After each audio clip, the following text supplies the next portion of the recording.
আজান ও নামাজের সময় যেন কোনো বাদ্যযন্ত্র বা মাইকের ব্যবহার নিয়ন্ত্রণ রাখা। আজানের কমের পক্ষে 5 মিনিট আগেই এই ধরনের কার্যকলাপ বন্ধ রাখতে হবে।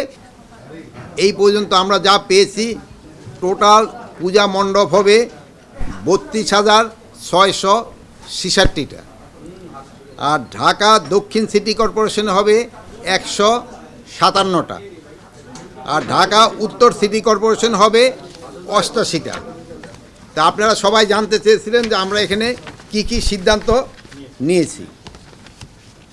এখানে 1 নম্বর ছিল পূজা নির্মাণকালে নিরাপত্তা। যেহেতু আমাদের নিরাপত্তাটা শুরু হবে পূজা মণ্ডপে নির্মাণ যখন শুরু হয়ে যায় সেই সময় থেকে। তারপরে আমরা ডিসকাস করছি পূজা মণ্ডপগুলোতে সার্বক্ষণিক নিরাপত্তা নিশ্চিত কিভাবে করা যায় এটা। তারপরে আমরা ডিসকাস করেছি পূজা যেন বিঘ্নির্মুক্তভাবে এবং দুষ্কৃতিকারীদের অশুভ তৎপরতা রোধে ব্যবস্থা গ্রহণ। তারপরে আমরা কেছি দুর্ঘটনা রোধে ব্যবস্থা গ্রহণ ও উদ্ধার কার্যক্রম গ্রহণ।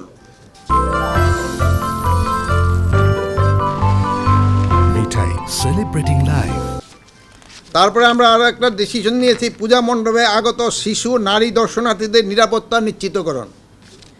তারপরে আমরা আরেকটা ডিসিশন নিয়েছি বিদ্যুৎ সরবরাহ নিরবিচ্ছিন্ন রাখা।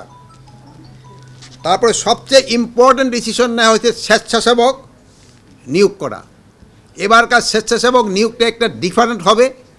স্বেচ্ছাসেবক বাংলাদেশের যে কোনো নাগরিকের থেকে নিয়োগ করা হবে এবং এই স্বেচ্ছাসেবকদের টাইমও দেওয়া যাবে।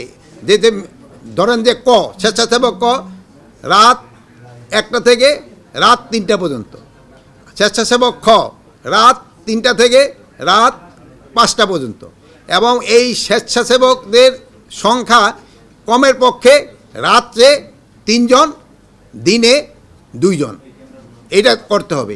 এই ব্যাপারে এই ভাই আমাদের সাথে সম্পূর্ণভাবে রাজি হয়েছেন এবং উনি আমাদের কাছে লিস্ট দিয়েছেন। যদি স্বেচ্ছাসেবক ঠিক মতো পারফর্ম না করে তবে আমরা কিন্তু এই ভাইকেই ধরব, এটার জন্য উনিই দায়ী। তারপরে আছে যানজট নিরসনকল্পে ব্যবস্থা গ্রহণ করা হবে যেন কোথাও কোনো যানজট না হয়। কিছু কিছু রাস্তাঘাটও যেন পূজা মণ্ডপে যেন দর্শনার্থীরা ভালোভাবে যেতে পারে, এই জন্য রাস্তাঘাটও কিছু সংস্কার করা দরকার হবে, ওইগুলিরও ব্যবস্থা গ্রহণ করা হবে। আর একটা বেশ ইম্পর্ট্যান্ট আলাপ হয়েছে, যেটা আজান ও নামাজের সময় যেন কোনো বাদ্যযন্ত্র বা মাইকের ব্যবহার নিয়ন্ত্রণ রাখা, মাইক সেই সময় বন্ধই রাখতে হবে। এটাও ভাই আমাদের সাথে এগ্রি করছে। আজানের কমের পক্ষে 5 মিনিট আগেই এই ধরনের কার্যকলাপ বন্ধ রাখতে হবে এবং নামাজ শেষ হওয়া পর্যন্ত এই ধরনের কার্যকলাপ বন্ধ রাখতে হবে। আর ভাই আমার সাথে আরও এগ্রি করছে এরা সবাই, যে অনেক সময় দেখা যায় যে একটা বাদ্যযন্ত্র রেখে দিল, আজান হইতেছে, হয়তো ওই যান্ত্রিক গ্রহণে নাই বা অন্যজনে এসে একটা শুরু করে দিল, ওই ক্ষেত্রে ভাই আমাদের ক্ষেত্রে এরা সবাই আমাদেরকে এনশিওর করছে যে কোনো রকমের যেন এরকম কেউ করতে না পারে তার ব্যবস্থা গ্রহণ করবে। এইটাই ছিল আমাদের আজকে এই সবার কার্য বিবরণী।